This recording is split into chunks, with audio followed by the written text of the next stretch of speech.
With the latest agriculture news from across the state and nation, it's time for the AgNet News Hour from AgNet West.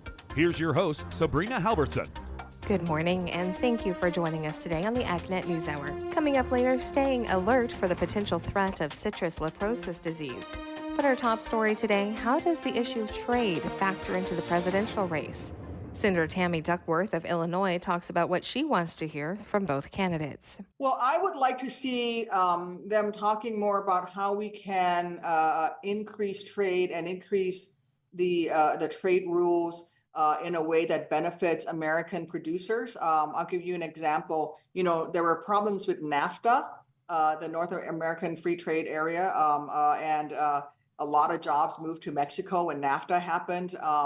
I don't often support President Trump, but under President Trump, we negotiated and passed successfully USMCA, which updated NAFTA with protections for U.S. jobs, but also required, basic environmental and labor rights in these other countries. And I think we should do something like that with the TPP, the Trans-Pacific Partnership, and find a way to upgrade that so that we don't allow the PRC, the Communist Chinese government, to elbow their way into even greater trade and elbow us out of that trade internationally. So I'd like to hear more from the presidential candidates on both sides about what they're going to do to increase trade and increase investments in the U.S. As for China and trade-related issues, Duckworth says she wants both candidates to speak more on that topic.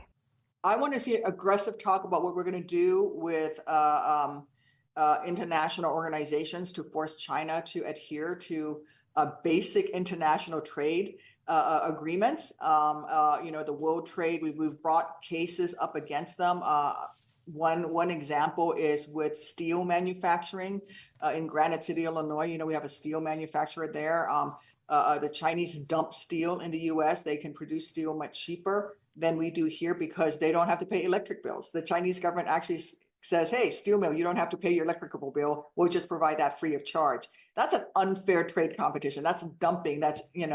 And so I want to see more talk about what we're going to do internationally to hold the PRC accountable for their use of slave labor, their use of destroying the environment, what they're doing in terms of increasing the use of coal-fired power plants, what they're doing also with just, really bad trade policies and holding them accountable and pulling together not just the U.S., but the European community as well. Duckworth returned from a trip to Vietnam earlier in July.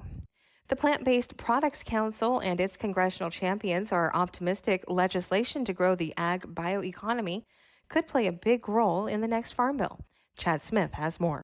The Agricultural Biorefinery Innovation and Opportunity, or AgBio Act, would scale up the production of plant-based alternatives to conventional consumer products in America. PBPC Executive Director James Glick says the legislation's been discussed as lawmakers work to advance a farm bill. The AgBio Act is bipartisan, bicameral legislation in both the House and Senate, and essentially what it does is support the ag bioeconomy and the infrastructure that's needed to be successful there. So it creates a grant program that can be used to build out some of the pilot scale and demonstration scale facilities that are really needed for the U.S. to succeed. We're looking at bio-based products, so fermentation tanks. So think about the plastics and the materials, construction materials, a whole range of things that are made from plants, corn, soybeans, and so a whole range of plant-based and bio-based products. Iowa Republican Zach Nunn and Illinois Democrat Nikki Budzinski are leading the bill in the House. Glick says Nunn and Budzinski, who both serve on the House Ag Committee, are making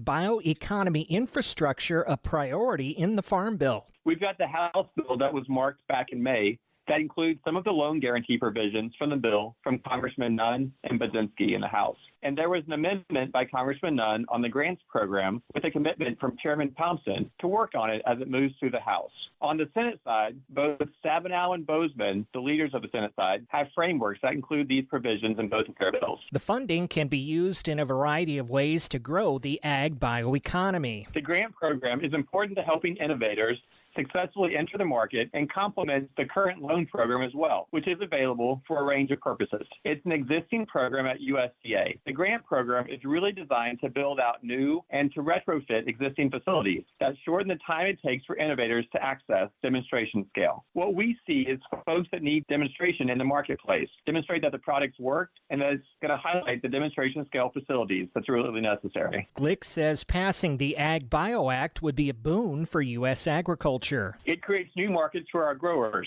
for our products. What we're seeing is the ag bioeconomy growing globally. That means that innovation that's happening in our laboratories and in our land-grant university systems in the U.S. is being moved overseas. To scale up, folks are having to look abroad, places like China and Europe, for example. The European Union has about 300 biorefineries, and the U.S. only has about 30 today. So to look at that scale up, folks are having to go abroad. And the Nunn-Budzinski bill will give us a chance to keep the growth of the industry and the jobs that come with it closer to home and closer to crops that are grown here in the U.S. Minnesota Democrat Amy Klobuchar and Kansas Republican Jerry Moran have a companion bill in the Senate. So far, 8 lawmakers are supporting the bipartisan bills in the House and Senate. Chad Smith reporting.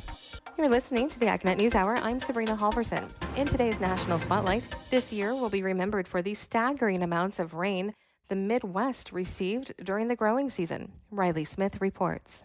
While the weather itself caused plenty of damage, there are going to be more issues in the future from the flooding that occurred from the rain. Logan Dinkla, agronomic service representative with Syngenta, said farmers will be facing higher pressure from weeds and diseases. With that brings opportunity for disease, whether it's, we're bringing in moisture or bringing in humidity, and now the temperatures to go with it can be favorable for different diseases, whether they're foliar or, sort of stalk rots and stuff. You think of fields I've been in, it's not just one disease. There's 4 or 5 at times in some fields, as well as, outside of disease, there's weed pressure issues, whether weed seed is brought in through moisture or, in spots where the crop is variable and, either we lost corn stand or it's opened up, weeds like water hemp or grasses are able to thrive and cause issues going forward into the future with the weed seed bank. When it comes to managing those diseases, Dinkla said it's important to make a plan at the beginning of the crop year. From a disease perspective, it's, using a fungicide like Mirabis Neo or Trivopro, something that's going to be broad spectrum and have a lot of plant health benefits to go along with it. Especially in some of these wetter areas, standability is potentially going to be a big thing where, maybe we're nutrient deficient or other factors are stressing these plants. If we can offset stress through some of our Syngenta fungicides, that can have a lot of benefits to it. It's a similar case with the weeds as well. The best management practice is to keep them from emerging in the first place. And from a weed control perspective, it's, investing in the pre, a strong pre, whether it's, the corn acre, we look at, I talk a lot about Storin or the different Acuron brands, and really never letting weeds come up is kind of our goal. On the soybean side, it'd be, using a product like Tindovo, and making sure to come back timely and, with an overlapping residual and never let the weeds really get ahead of us where we're having to, kill emerged weeds. While we can't control the weather, Dinkla said farmers can offset the risk of damage by encouraging healthier crops. There's a lot with the weather we can't predict and control, but we can plan ahead to offset our risk. A healthier plant is going to be able to handle those stresses better. So like the idea of fungicide, we keep that plant healthy. It's not having to battle different diseases or, stalk rots, or it's going to be able to handle environmental issues better, increase standability and, some of the ways that we can help offset that risk. With the enhanced disease and weed pressure this year, Dinkla said it is more important than ever for farmers to scout for issues in their fields. I've seen, common and southern rust showing up. I've seen a little bit of tar spot. Northern corn leaf blight and gray leaf spot are also there. All of them haven't reached levels of huge problems yet. When we start to add multiple of those into the same field, they can really start to reduce yield and cause lasting impacts. Same thing with, I mentioned a little bit earlier, keep an eye out on the stalks. We could have different stalk rots set in, especially where we've had excess moisture, which could lead to standability issues. And from a soybean standpoint, the moisture we've had, the weather conditions we're having, white mold white mold is one to keep an eye out for. Starting to see it show up in a few spots, and as well as frog eye leaf spot and SDS have also shown in certain areas. That again was Logan Dinkla, Agronomic Service Representative with Syngenta. For more information, contact your local Syngenta sales representative or visit syngenta.com/EN. I'm Riley Smith reporting. That's today's National Spotlight. Now here's Michael Clements with the Livestock Report. Previously an issue only cattle producers in the wet regions of the Gulf and Pacific coast had to deal with, liver flukes have become a worsening problem for beef herds across the country. Dr. Jody Wade, professional services veterinarian with Beringer Ingelheim, provides tips to protect your herd from these costly parasites. Well, the biggest problem with liver flukes and comparing them to other parasites is a lot of our conventional dewormers that we use on a daily basis is not effective against the flukes. So if we've got flukes in that particular operation, then we have to kind of change our protocols on what we're going to deworm those animals with to try to make sure that we get those flukes before they can cause any damage. Despite the liver fluke's dependence on a wet environment, Wade says producers still have to worry about them during droughts. There was a lot of confusion on that a few years back, and what we have found out over the years is that the flukes are kind of like cattle. They migrate to water, so if we've got any water sources around there like ponds or anything else, even in drought areas, the flukes and the snails, which is the intermediate host, will stage themselves around those wet areas so they can survive, and they're pretty good at it. Infected cattle rarely show obvious signs, but an infestation can cause reduced conception rates, lowered feed efficiency, and slowed growth rates. We've started doing some fluke monitoring across the country, and the parasitologists have a test now that's called the Fluke Finder. And what we do is we submit some fecals on certain cattle and try to see if we have any of those fluke eggs there. The trouble is they hang out most of the time in the gallbladder, and it's not emptying all the time. So if that gallbladder is not emptying at the time we take our samples, then it's kind of hard to find those eggs. But if that gallbladder is emptying at the time, then usually we can find fluke eggs in that sample. Wade explains how producers can treat liver flukes effectively. Well, about the only way we can treat them right now is with some of these combination products that has Corsalon in the product with it. And an example would be something like an Ivermectin Plus product. And what that is basically a macrocyclic lactone with Corsalon, which is effective against certain stages of the fluke. The problem is the Corsalon will only get the adult stages of that fluke. So we don't have anything out there that's really, really good against the immature stages, the juvenile stages, and juvenile stages can cause quite a bit of damage as well. So we have to stay on top of it pretty good with management to make sure that we can try to manage our way through some of those juvenile stages. And if we find flukes there, then we can hit them with the Corsalon products to try to knock those adult stages out. Michael Clements reporting. This is the AgNet News Hour. I'm Sabrina Halvorson. We will be back in just a moment with more agriculture news. Coming up in a few moments, we'll have today's This Land of Ours report, but first, more of the day's agriculture news. And with a preview of what you'll hear today on AgNet West, here's Brian German. Citrus growers are advised to stay on the lookout for a potential threat to the industry. UC Cooperative Extension Citrus Farm Advisor Sandeepa Gautam explained that while citrus leprosis disease is not yet in California, it's important to be informed about its risk. It's moving up through South America and it's been found in Mexico. It's a viral disease. They have already figured out there are 11 or 12 different strains of virus that can cause citrus leprosis disease, and there are multiple species of flat mites within the genus Brachypalpus that can transmit this virus. And some of those species, the vectors, are present in California, which is why it's concerning to us. If the disease comes, we already have the vector and the environment for the disease to proliferate. So growers and PCAs who are out there in the field sampling, if they see something that looks like leprosis disease, to let the CDFA know, let the county regulators know, and let the university researchers know about it. The proposed $24.6 billion merger between Kroger and Albertsons has been temporarily halted by a Colorado judge. The delay will last until a trial on September 30th addresses concerns that the merger would reduce competition, increase food prices, and affect jobs and consumer choices. The proposed merger has created significant concerns for multiple states and labor unions. Attorneys general from several states, including Arizona and California, have joined or filed separate lawsuits to block the deal. Kroger and Albertsons have agreed to sell nearly 600 stores to C&S wholesale grocers in an effort to gain regulatory approval. Despite this, unions and critics worry about potential store closures, job losses, and higher prices. The Federal Trade Commission's also filed a lawsuit in an attempt to prevent the merger, with a preliminary injunction hearing set to begin on August 26th. USDA's announced additional funding to diversify export markets for U.S. ag products. An additional $300 million in funding is going to be made available for the Regional Agricultural Promotion Program. Notably, $25 million is being set aside for initiatives in Africa, which is high economic growth but low U.S. export investment. The funding aims to support American farmers and enhance global food security by expanding their customer base beyond established markets like China, Mexico, and Canada. Since its launch last year, the program's generated significant interest with over $1 billion in proposals submitted during the initial funding round.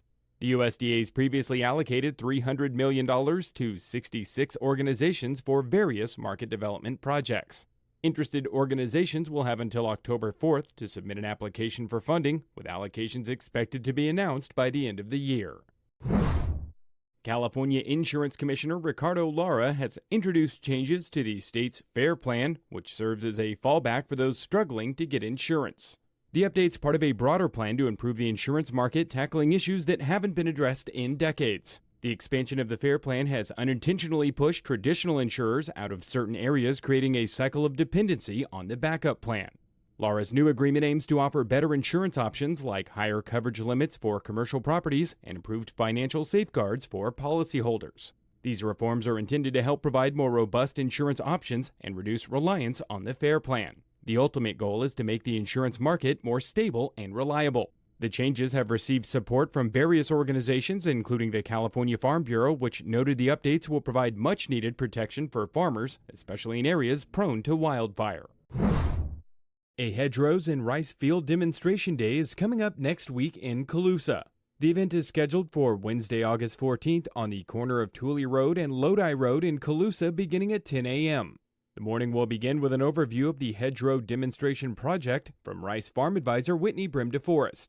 The Hedgerow Project was supported by the California Climate Investments Program and CDFA's Healthy Soils Program with collaboration from UC Davis and UC A&R. Other cooperative extension advisors will be going over hedgerow plant selection as well as weed management approaches in hedgerows. Healthy Soils Community Education Specialist Heather Montgomery will also be giving an update on CDFA's HSP and SWEEP programs. The event will wrap up with a discussion and viewing of the demonstration area.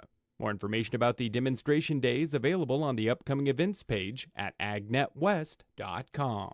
I'm Brian German for AgNet West Radio Network. Learning the importance of composting. That's coming up on This Land of Ours. 17-year-old Summer Davies of Florida is earning her Girl Scouts Gold Award.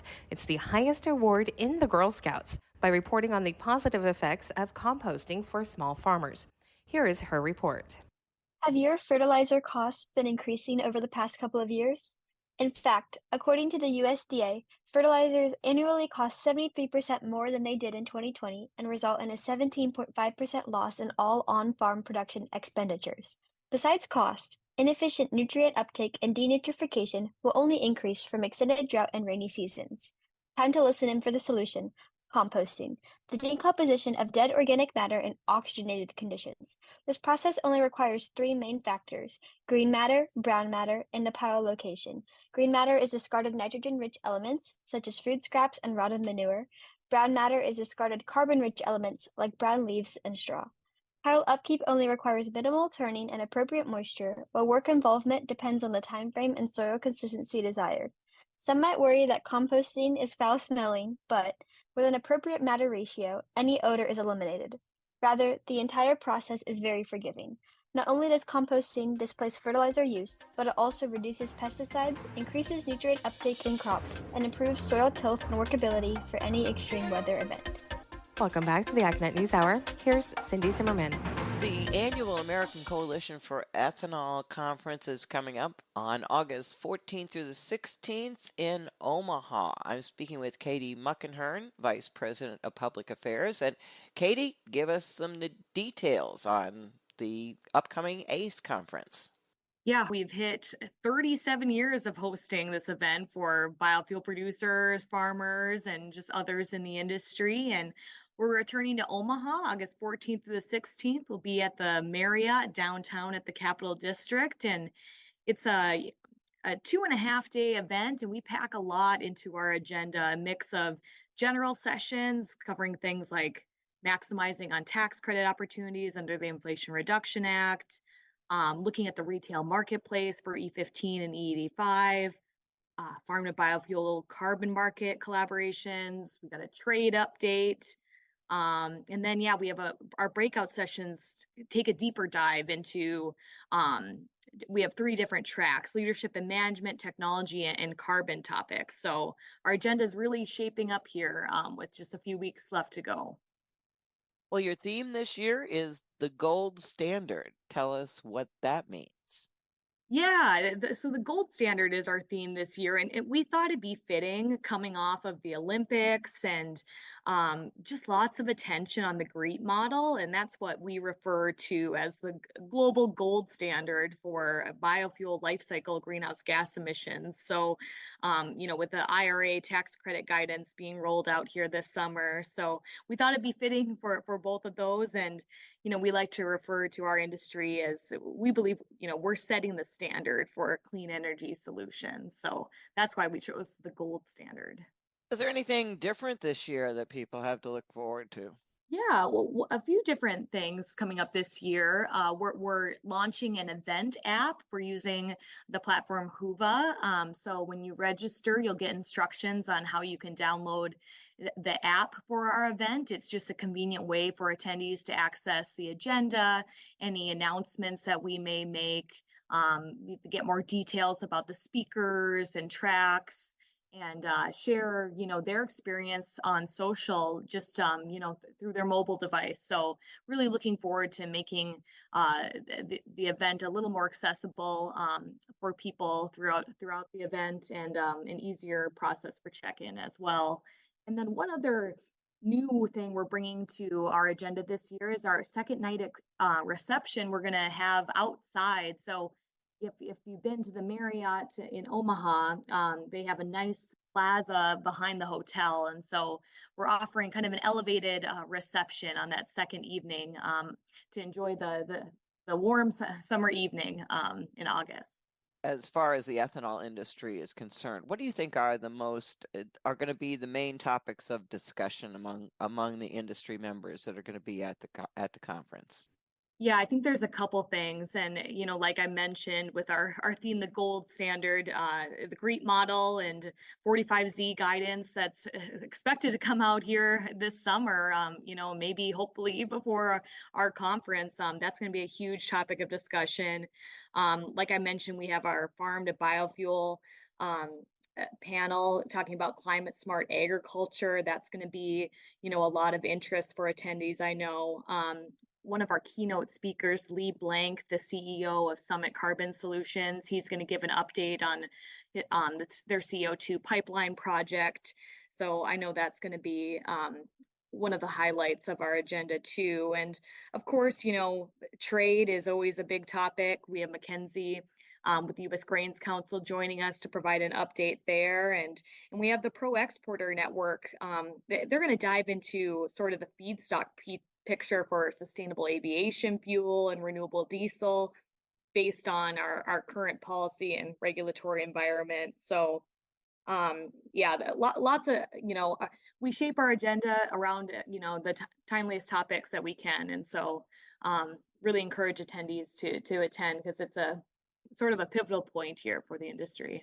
Well, yeah, so the conference is coming up August 14th through the 16th, which is, as we said, right around the corner. Where can people find out more information online? Yeah, they can visit our website, ethanol.org/events/conference. We have all the details there. Registration is open. It'll be open up until the event. And like I said, we have the event app this year, and they can check out all the different facets in the agenda. We just posted that, so they can check out the speakers, agenda, and everything from our website. I'm Cindy Zimmerman. This segment is brought to you by Live Earth Products. To get to know a little more about Live Earth Products, we're talking on the phone today with Vice President Russell Taylor. Let's talk about LEP. What are the key benefits of your products for farmers in the Western Zone? So Live Earth Products, we mine and manufacture a ingredient called humate. Now, humate is rich in organic acids called humic acid and fulvic acid. Now, those are common components in your soil organic matter. And here in the western United States, unlike those places around the Mississippi going east, actually have very low organic matter. Now, your organic matter is key think of it as the pantry in the soil. So it's key to water retention, nutrient cycling, microbial activity, those kind of things. So anything that's going to impact the increase in soil organic matter will also impact things like water holding capacity and nutrient holding capacity, which is a big deal here in the West when water is not as abundant as it is in the east side of the United States. Now, what about nitrate? I know nitrate can be a problem in some soils. So, how do LEP products help reduce the nitrate problem on saturated soils? So live earth products, it's not unique in how we affect nitrogen, but any organic matter will help retain nitrogen. So typically the mechanisms that we use are blending the nitrogen with the humate. So what happens is the nitrogen will attach to the humic acid, and you will see less of the processes that degrade or volatilize nitrogen. So nitrogen will either convert to a gas, or it'll be converted by microbes into a nitrate and leach to the soil. So the longer you have that product is not being volatilized or converted, the longer opportunity for that nutrient to be used by the plant. We have university testing that has shown that when you blend these organic acids with the nutrient, you give that plant a longer opportunity to use that nutrient before it's lost, volatilized, or converted. To get to know more about Live Earth products, you can visit them online at liveearth.com. That is spelled LIVEARTH.com. I'm Sabrina Halvorson. This is the AgNet News Hour. We will be back in just a moment with more agriculture news. Welcome back to the AgNet News Hour. Here's today's featured interview. My name is Billy Hunt. I'm the Executive Director of America's Cultivation Corridor. Well, Billy, we're going to have Tech Hub Live once again in Des Moines, and this will be the third time it's been there. How does Tech Hub Live being in Des Moines and in Iowa in general help America's Cultivation Corridor? And how does it fit in with your goals? Well, there's probably not a better fit to fit in with the goals of the corridor. When the corridor was established 10 years ago by leaders in our industry and our communities, the goal was to elevate innovation happening in the food and ag industry and to connect our innovation to the world, but also the world innovation to us. So Tech Hub Live is just a natural conference to be held here. And also it's a great opportunity to get to customers and business-to-business opportunities. Well, as far as your organization, America's Cultivation Corridor, is concerned, how can you help the ag tech professionals who'll be attending to meet their own goals? Well, to help attendees meet their own goals, I think one thing that surprises people is our strong ecosystem that we have here, from research and science institutions all the way to the top corporate brands. They're all right here in America's Cultivation Corridor.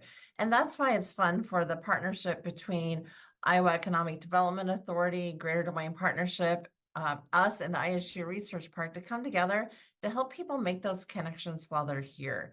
Our ecosystem is not like any other. And so when you're here, stop by and say hi to us, and hopefully we can get you connected with people that can help you as a professional or you as your organization. Well, you mentioned that America's Cultivation Corridor is 10 years old. Tell us a little bit about what you do and how you've grown in a decade. Oh, so what we do is we promote innovation happening in the food and ag industry. So many times when people look at our industry, they kind of just go back to some of what I call the godfathers of the industry, the Norman Borlaugs, the Henry A. Wallaces, the John Deeres, those who did it first. But the innovation happens every day and continues to happen. So in America's Cultivation Corridor, over the last 10 years, 40% increase in food and ag businesses located in Iowa.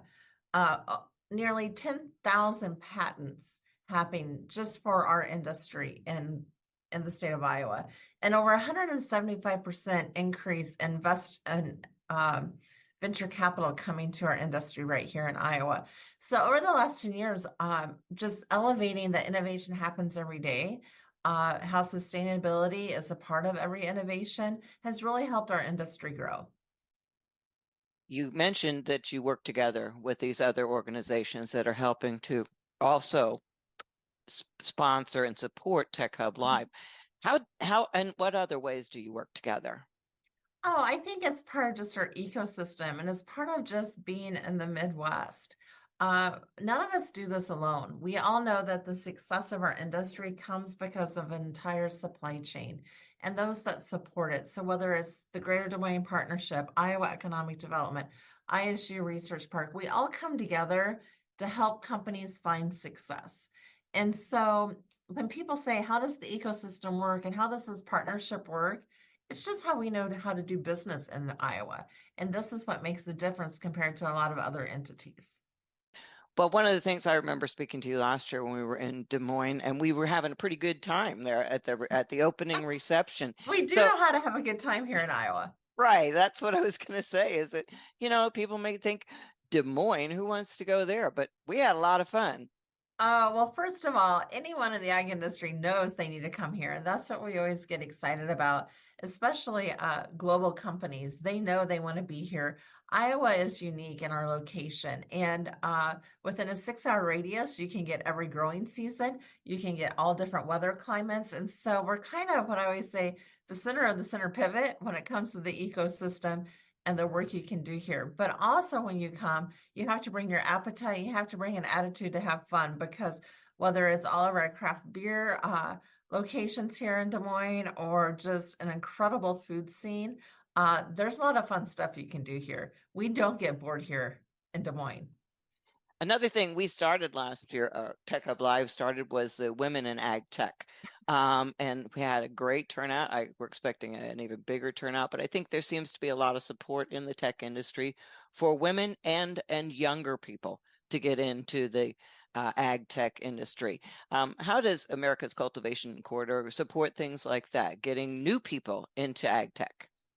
Well, for our industry to succeed, we constantly have to be looking at the new generation coming into the workplace. So, for example, America's Cultivation Corridor has a Next Gen program where we work with students, interns for a whole semester, having them identify innovations that lead to sustainable practices and showcase that throughout the entire supply chain. So some will be assigned inputs, some will be, transportation, some will be, the consumer point of view. So it's important for us to show how broad the industry is, to welcome people to the industry, but also to get new people involved. And I can tell you one thing, I was at that women's event last year, and there's nothing better than being at a conference and the staff thinks they have enough chairs in the room, and they kept just bringing more chairs in all afternoon. So if you want to sign up for that, that was one of the highlights for me last year, is just seeing such an incredible cross section of women from across the country. They're supporting each other, but also most importantly, learning how we can help the industry evolve. Billy, that's really all the specific questions I have. Anything else you want to add about having Tech Hub Live back in Des Moines this year?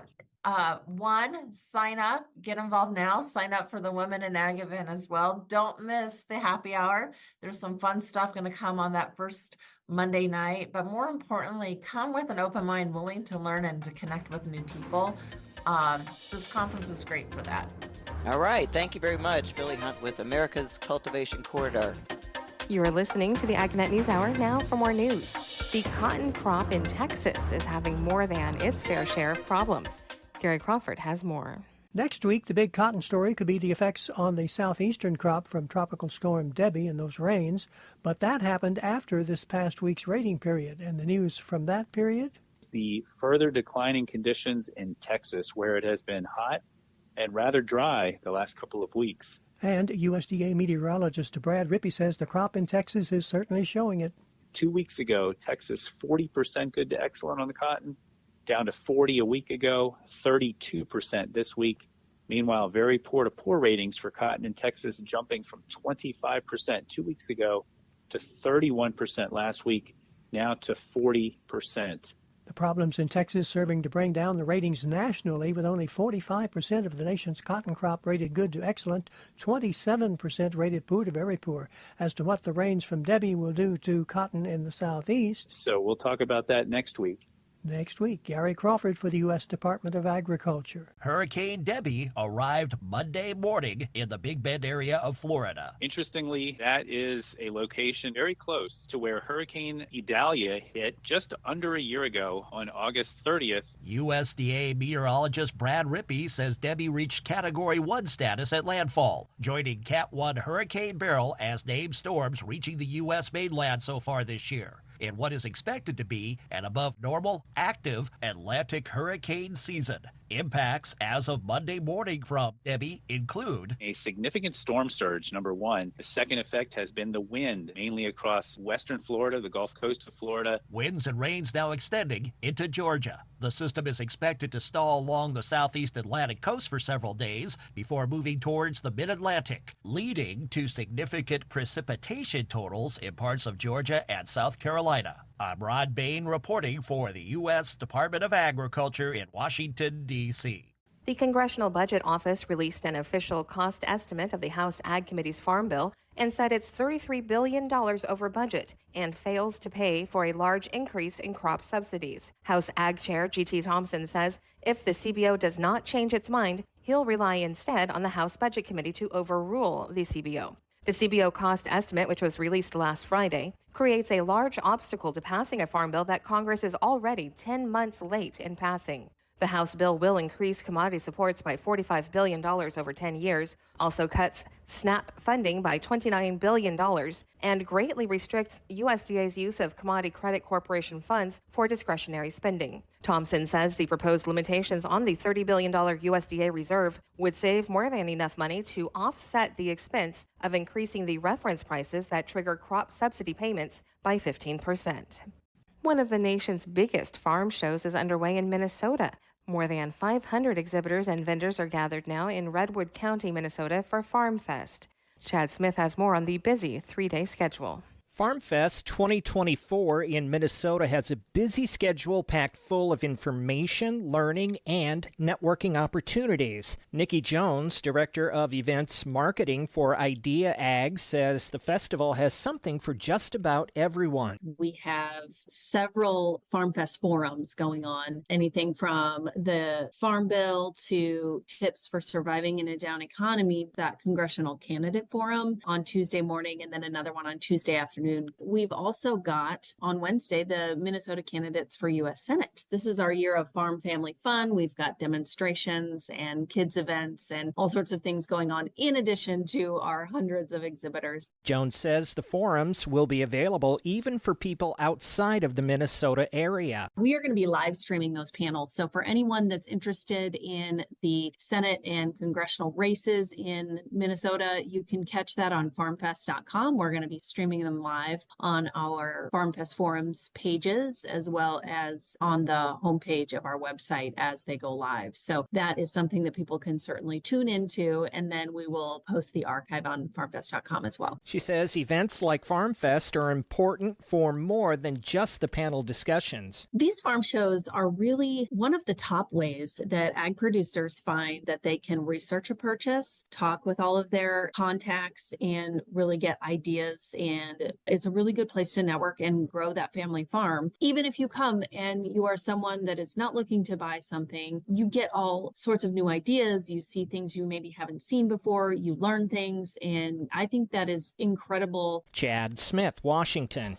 That's today's top agriculture news. I'm Sabrina Halvorson. Thank you for sharing your morning with us. To get more information on the topics you heard today, visit AgNet West online at agnetwest.com. You can also stay connected by following us on our social media at AgNet West on Facebook, Instagram, and Twitter. You can also find our broadcast team of Brian German and Sabrina Halvorson on Facebook and Twitter. Thank you for listening to the AgNet News Hour from AgNet West. AgNet West Radio Network, your primary choice for agriculture news.